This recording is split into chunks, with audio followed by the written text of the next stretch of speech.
Viete, akú maržu platíte pri každodennom nákupe v maloobchode? 12%, okolo 12%. A viete, koľko platíte poplatok pri gastrolisku?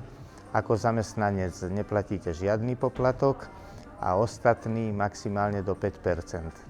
Pravdou je, že zamestnanci neplatia žiadny poplatok, zamestnávateľia platia do 3% a často je to oveľa menej, pretože toto je dané zákonom. Pokiaľ ide o reštaurácie, ktorým na oplátku gastrolisky prinášajú 750 000 zákazníkov, poplatok dosahuje maximálne 5%. Myslíte, že takýto poplatok je skutočne neprimeraný? V porovnaní s inými odvetviami sú tieto poplatky dokonca podpriemerné. Dôležité je však povedať, že tieto poplatky nie sú za nič, ako to hovoria kritici, ale za konkrétne poskytované služby. Jedna vec je, že emitenti budujú a udržiavajú sieť vyše 6 000 reštaurácií, v ktorých je možné používať gastrolístky.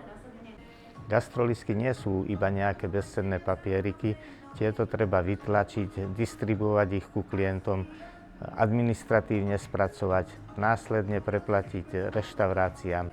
Tak ako s každou službou, aj s gastrolístkami sú prirodzene spojené určité náklady.